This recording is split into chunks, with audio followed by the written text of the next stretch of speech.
But it was the mess sergeant who came in just as the men clattered out, and found the colors uncased. From that day dated the mutiny of the Mavericks, to the joy of Mulcahy and the pride of his mother in New York, the good lady who sent the money for the beer. Never, so far as words went, was such a mutiny. The conspirators, led by Dan Grady and Horace Egan, poured in daily. They were sound men, men to be trusted, and they all wanted blood, but first they must have beer. They cursed the Queen, they mourned over Ireland, they suggested hideous plunder of the Indian countryside, and then, alas, some of the younger men would go forth and wallow on the ground in spasms of wicked laughter. The genius of the Irish for conspiracies is remarkable. None the less they would swear no oaths, but those of their own making, which were rare and curious, and they were always at pains to impress Mulcahy with the risks they ran. Naturally the flood of beer wrought demoralization, but Mulcahy confused the cause of things, and when a very muzzy maverick smote a sergeant on the nose, or called his commanding officer a bald-headed old lard-bladder, and even worse names, he fancied that rebellion, and not liquor, was at the bottom of the outbreak. Other gentlemen, who've concerned themselves in larger conspiracies, have made the same error. The hot season, in which they protested no man could rebel, came to an end, and Mulcahy suggested a visible return for his teachings. As to the actual upshot of the mutiny, he cared nothing.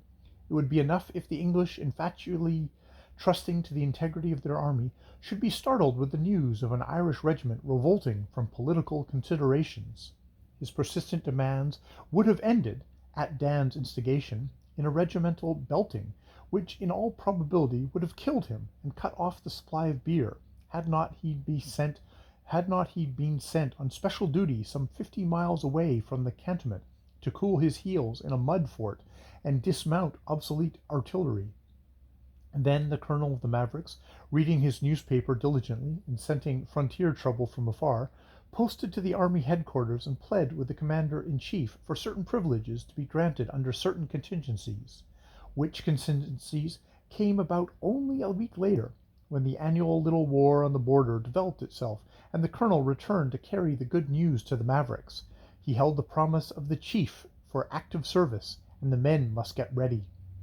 On the evening of the same day, Mulcahy, an unconsidered corporal, yet great in conspiracy, returned to cantonments, and heard the sounds of strife and howling from afar off. The mutiny had broken out, and the barracks of the Mavericks were one whitewashed pandemonium. A private tearing through the barrack square gasped in his ear, "Service! Active service! It's a burnin' shame!" Oh joy! The Mavericks had risen on the eve of battle. They would not, noble and loyal sons of Ireland, serve the Queen longer. The news would flash through the countryside and over to England, and he, Mulcahy, the trusted of the third three, had brought about the crash. The private stood in the middle of the square and cursed colonel, regiment, officers, and doctor, particularly the doctor, by his gods. An orderly of the native cavalry regiment clattered through the mob of soldiers. He was half lifted, half dragged from his horse, beaten on the back with mighty handclaps till his eyes watered, and called all manner of endearing names. Yes, the Mavericks had fraternized with the native troops. Who then was the agent among the latter that had blindly wrought with Mulcahy so well? An officer slunk, almost ran, from the mess to the barrack. He was mobbed by an infuriated soldiery, who closed round him, but did not kill him, for he fought his way to shelter, flying for the life. Mulcahy could have wept with pure joy and thankfulness. The very prisoners in the guard-room were shaking the bars of their cells and howling like wild beasts, and from every barrack poured the boomings as of a big war-drum. Mulcahy hastened to his own barrack. He could hardly hear himself speak. 80 men were pounding with fists and the table and trestles. 80 men, flushed with mutiny, stripped to their shirt-sleeves, their knapsacks half-packed for the march to the sea, made the 2-inch boards thunder again as they chanted, to a tune that Mulcahy knew well, the sacred war-song of the Mavericks. "Listen in the north, my boys, there's trouble on the wind. Tramp o' Cossacks, hooves in front, grey coats behind. Trouble on the frontier of a most amazing kind. Trouble on the waters of the Oxus." Then, as the table broke under the furious accompaniment, "Hurrah, hurrah, it's north by west we go.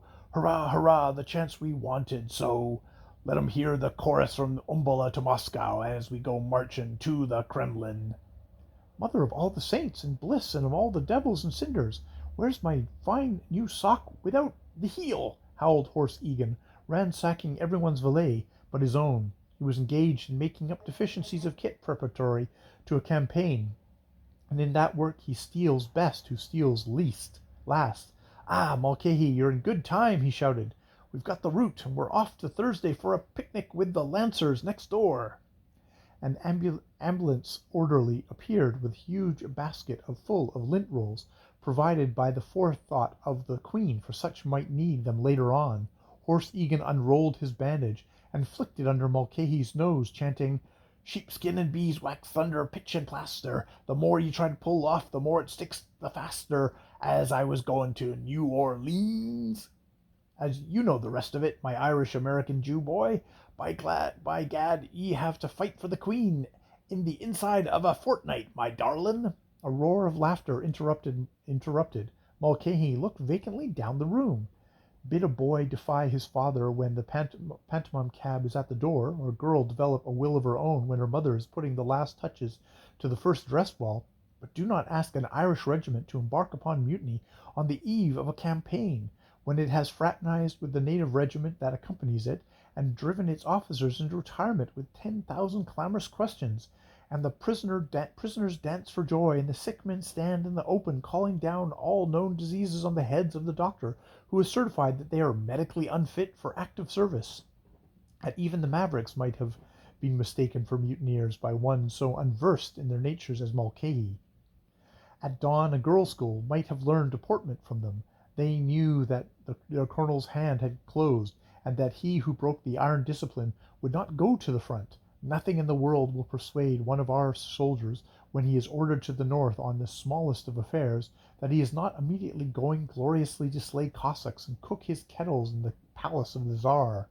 A few of the younger men mourned for Mulcahy's beer, because the campaign was to be conducted on strict temperance principles, but, as Dan and Horse Egan said sternly, "We've got the beerman with us. He shall drink now on his own hook." Mulcahy had not taken into account the possibility of being sent on active service. He had made up his mind that he would not go under any circumstances, but fortune was against him. "Sick? You?" said the doctor, who had served an unholy apprenticeship to his trade in the Tralee poorhouses. "You're only homesick, and what you call varicose veins come from overeating. A little gentle exercise will cure that." And later, "Mulcahy, my man, everybody is allowed to apply for sick certificate once. If he tries it twice, we call him by an ugly name. Go back to your duty. Let's hear no more of your diseases." I am ashamed to say that Horse Egan enjoyed the study of Mulcahy's soul in those days, and Dan took an equal interest. Together they would communicate to their corporal all the dark lore of death, which is the portion of those who have seen men die. Egan had the larger experience, but Dan the finer imagination. Mulcahy shivered when the former spoke of the knife as an intimate acquaintance, or the latter dwelt with loving particularity on the fate of those who, wounded and helpless, had been overlooked by the ambulances and had fallen into the hands of the Afghan womenfolk. Mulcahy knew that the mutiny, for the present at least, was dead, knew, too, that a change had come over Dan's usually respectful attitude towards him, and Horse Egan's laughter and frequent allusions to abortive conspiracies emphasized all that the conspirator had guessed. The horrible fascination of the death stories, however, made him seek the men's society. He learned much more than he had bargained for, and in this manner it was on the last night before the regiment entrained to the front. The barracks were stripped of everything movable, and the men were too excited to sleep. The bare walls gave out a heavy hospital smell of chloride of lime. "And what," said Mulcahy in an awe-stricken whisper, after some conversation on the eternal subject, "are you going to do to me, Dan?" This might have been language of an amiable conspirator conciliating a weak spirit. "You'll see," said Dan grimly, turning over in his cot. "Or rather, should I say, you'll not see." This was hardly the language of a weak spirit. Mulcahy shook under the bedclothes. "Be easy with him," put in Egan from the next cot.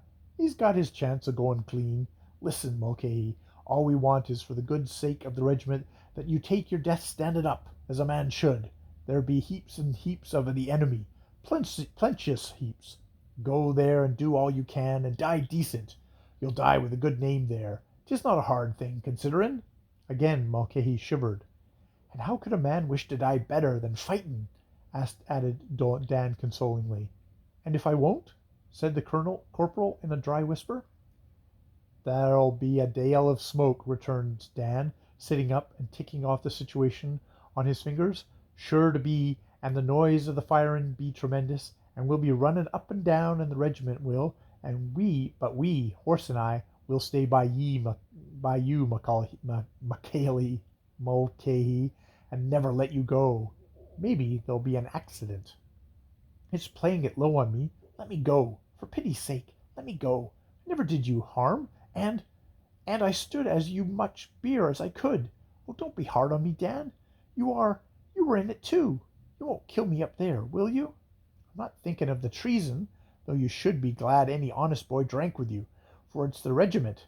We can't have the shame of you bringing shame on us. You went to the doctor quiet as a sick cat to get and to stay behind and live with the women at the depot. That you wanted us to run to the sea in wolf packs like the rebels none of your black blood dared to be.